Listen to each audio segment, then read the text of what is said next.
Hello my dear students, let me continue with the same chapter number 9 of statistics and yes हम लोग sums कर रहे थे, अभी भी हम वो sums को continue करेंगे, that is with the practical part of the chapter.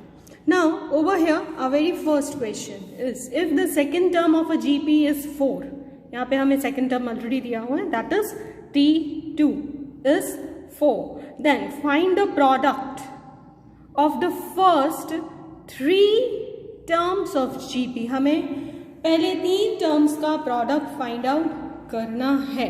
Now we all know A is the first term, R is common ratio. Here the second term is 4, T2 already given in the question, 4. Now we putting n equals to 1, n equals to 2 and n equals to 3 in general term, Tn equals to AR n minus 1. अब हम लोग general term में values डालेंगे. अब इसमें हमने यहाँ पे जैसे बोला गया है, suppose our T1 is A, we all know first term A होगा, second term T2 equals to it is AR and third term is AR square. Right now यहाँ पे हम लोगों को find the product of first 3 terms बोला गया. Product of first 3 terms means we need to multiply. So we will multiply them. That is T1 into T2 into T3. Yes, हम इन तीनों को multiply करेंगे. It means we will be multiplying A into AR into AR square. Now yes, multiply करेंगे तो A 3 बार है, R 2 plus 1 is parts are added, you all know. So yes, as I said parts are added, तो कुछ नहीं है, मतलब ऊपर 1 है, A with a power of 1 तीनों में है. So we will write powers add up होते हैं, so A with a power of 3 into R with a power of 3. So we can also write it like this, right? इस तरह से भी हम इसको लिख सकते हैं. So अब यहाँ पे हम लोगों को क्वेश्चन में एक चीजें जो हम लोगों को क्वेश्चन में ऑलरेडी बताई गई हैं, that is yes we are said in the question about the second term of a GP is 4, then find the product of first 3 terms बोला गया. Second term of GP, that is T2, that is AR equals to 4, already given. T2 को हम AR भी बोलते हैं, you all know. ये भी हम लोगों ने इधर लिखा हुआ ना, T2 AR already given in the question. T2 को AR बोलते हैं and second term का value already given in the question 4 है. It means AR की जगह पे मैं 4 लिख सकती हूँ. So अब सम सिंपल एंड ईजी हो गया है.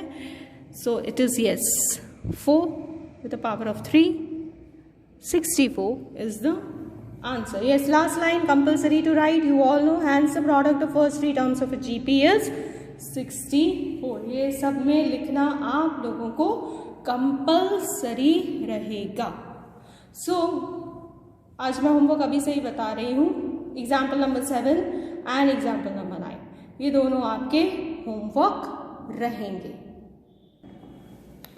Let us move on to the next sum. Now next sum is the numbers 2, G, 50. That is the numbers 2, G, 50 are in GP. ये हमारे numbers हैं GP में. What we need to find out is obviously value of G. हमें find out करना. Now over here, yes, our first term that is T1 is 2, our T2 is G and our T3 is 50. ये लिखा हुआ है. फिर अब R का formula, you all no, R of GP that is the common ratio of a GP is, जो मैंने आपको पहले भी बताया था, T2 upon T1 equals to T3 upon T2. अब इसके हिसाब से हम वैल्यूज डालेंगे. Second term which is already given to us is G लिखेंगे हम सेकेंड टर्म की जगह पे. T1 की जगह पे we will be writing 2 equals to T3 की जगह पे हम लिखेंगे 50, T2 की जगह पे I write over here G. Now yes we will cross multiply. So what I'll get is g with a power of 2, that is g square equals to 50 into 2 is 100. अब yes, कौन सा ऐसा figure होगा जिसे दो बार multiply करने पे I'll get 100, that is plus minus 10, because minus 10 को भी दो बार मल्टीप्लाई करने पे आपको 100 मिलेगा और पॉजिटिव 10 को भी दो बार मल्टीप्लाई करने पे 100 आता है. So I'll write g equals to plus minus 10. ये g स्क्वायर था, अब ये g है. So finally we write that g equals to 10 और minus 10. सिंपल एंड ईजी सम था. फॉर्मूला r का हमने डाला और हमारे को वैल्यूज मिल गई. Let us start with the next sum.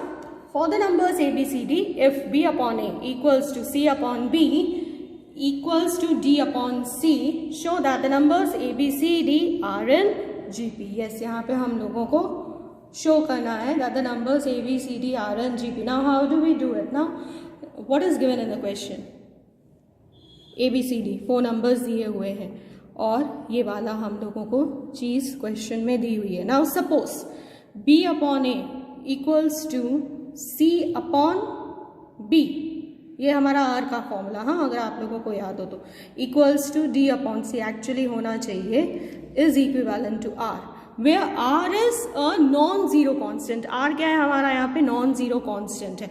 तो अब यहाँ पे स्टूडेंट्स मैं ऐसा भी बोल सकती हूँ कि b upon a equals to r, c upon b equals to r and d upon c is also equivalent to r. ठीक है. सो इससे हम ये कंक्लूड कर सकते हैं कि b equals to AR, C equals to BR and D equals to CR. Yes, with this we come to the conclusion. So our next step, अब हम लोग स्टार्ट करेंगे ये वाले स्टेप के बाद से. So it will be C equals to AR. C, therefore, we can write it like this, that C equals to AR R. right? कैसे आया? अब यहाँ पे जो B था वहाँ पे मैंने B equals to AR का वैल्यू डाल दिया. R yes बाहर रहेगा. समझ में आया होगा आप लोगों को. B की वैल्यू मैंने यहाँ पे AR डाल दी, सब्स्टिट्यूट किया. So we can write it like this, AR square. I hope I am clear to you. In the same way, and अब हम लोग उसी तरह से D का करेंगे. D equals to AR square, जो अभी अभी हम लोगों ने कैलकुलेट किया. C की जगह पे मैं AR square लिखूंगी. R will remain as it is, equals to AR cube. Yes, if you calculate this, you will get AR cube. Now आगे का step, we all know that our first term, that is T1, हमारा first term जो है that is A. फिर T2 जो हमारे को question में दिया हुआ है उसके हिसाब से is B. So I'll write T2 equals to B equals to yes AR. उसी तरह से मैं आगे के भी लिखूंगी, that is T3 equals to C equals to AR square. Then I'll write about T4. T4 equals to D equals to AR cube. Then we see that yes finally हमारा answer part, that then we see that T1, T2, T3 and yes जो हमारा fourth term है that is T4 are in GP. yes T3, T1, T2, T3, T4 ये हमारे GP के terms हैं. hence A, B, C, D. so finally yes we proved it. hence A, B, C, D are in GP जो हमारे को पूछा गया था। आई होप क्लियर है आपके माइंड में ये। Let us start with the next sum, that is which term of GP. GP आपको दिया हुआ है 0.008, 0.016, 0.032 dash dash dash is equivalent to 4.096। हम लोगों को जीपी दिया हुआ है, हम लोगों को टीएन दिया हुआ है। A first term you all know. R how to calculate, once again I will tell you that also. 2 आएगा, कैसे आएगा वो भी मैं अभी आप लोगों को बता दूंगी। Yes, reminder that is the second term will be divided by the first term, that is T2 upon T1, we will get R। So over here ये 2 हमारा कैसे आया, दैट इज जैसे मैंने अभी अभी बोला, second term divided by the first term, that is 0.016 divided by 0.008, I'll get 2 जो हमारा कॉमन रेशियो है, that is R। Now ये चीज़ें क्वेश्चन में दी हुई हैं। अपार्ट फ्रॉम दिस यस आप लोगों को सेकेंड जो आपका first term, second term, third term तीनों दिया हुआ है। इसके अलावा आप लोगों को Tn भी दिया हुआ है। So I will write Tn equals to 4.096। Now formula, yes we'll put all the details in the formula। अब Tn की जगह पे I can write AR n-1, yes formula इसका which is equal to 4.096। अब Tn equals to 4.096 इसका formula है, AR n-1 equals to 4.096। यानी कि अब हम लोग जो मेन पार्ट ऑफ द सम है उसमें हम वैल्यूज डालना चालू करेंगे। जैसे ए की जगह पे आई विल राइट 0.008, आर की जगह पे यस 2 जो हम लोगों ने कैलकुलेट किया, n-1 will remain as it is जो हमको कैलकुलेट करना है, इक्वल्स टू 4.096। नाउ कुछ नहीं है, यानी कि obviously there is the sign of multiplication. अब इक्वल्स टू के उस तरफ 0.008 जाएगा तो वो डिवाइड में आ जाएगा। So I will write it like this, equals to 4.096 upon 0.008। Now if you divide it you will get yes 2 n-1 equals to 512। so 2 n-1 equals to 2 with the power of 9। yes again आपको सोचना है कौन से digit को, yes actually 2 ही है यहाँ पे, तो 2 ही इधर आएगा। तो 2 को कितनी बार मल्टीप्लाई करने पे 512 आएगा, so it is 9 times. So yes equating the powers on both the sides you will get n-1 equals to 9। so our answer n equals to 10। जब भी ऐसा सम हो ना, याद रखना वो 2 ही डिजिट होगा, मगर कितनी बार मल्टीप्लाई करना होगा ना वो आपको कैलकुलेट करना होगा। Let me start with the last sum of the C class, that is the third term of a GP is square of first term and fourth term is 243. Find the sequence. Now over here the third term of a GP is the square of first term and the fourth term is 243. We need to find out the sequence over here, students. So let us start. A first term you all know, R common ratio वो भी आप लोगों को पता ही है। Third term is square of the yes first term, जो हमारा थर्ड टर्म है that is the square of first term, first that is the square of first, that is T3 equals to A square. तो यहाँ पे वही चीज हम लोगों ने इधर लिखी हुई है, T3 equals to A square, T3 equals to AR square equals to A square. अब ये कैसे आया, जो T3 है दैट इज थर्ड टर्म, अगर हम देखें तो उसको AR स्क्वायर बोला जाता है, मतलब first term is A, second term AR, third term is AR square. तो वही चीज़ यहाँ पे आप लोगों को बताई गई है।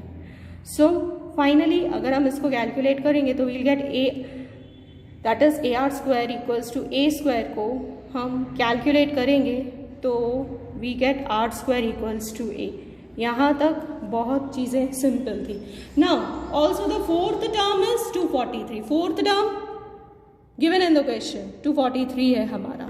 243 is our fourth term, so I will write that T4 equals to 243।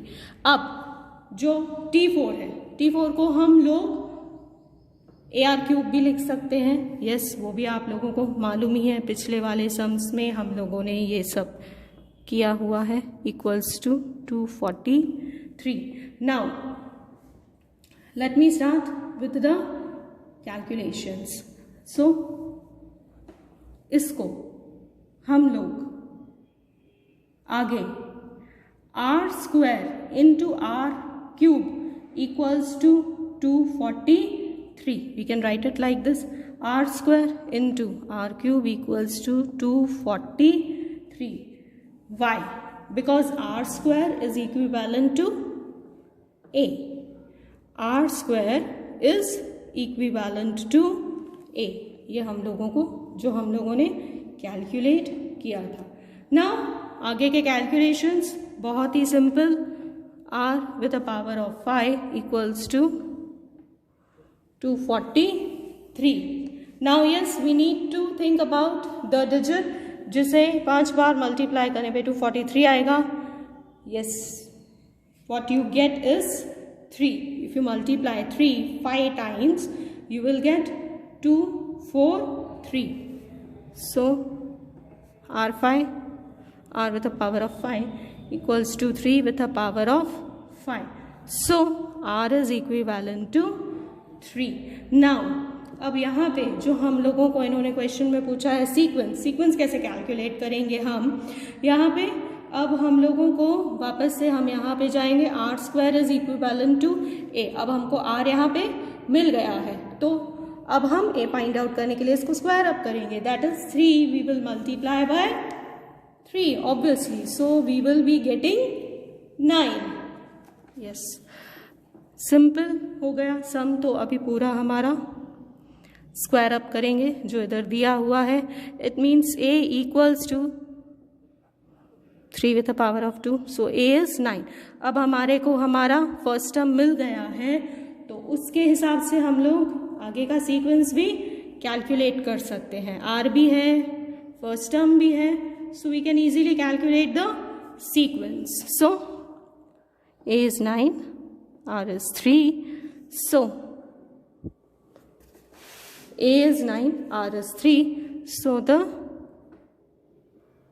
sequence, that is what is required to us, what is asked to us is 9, then is 27, 81, 243 and yes, so on.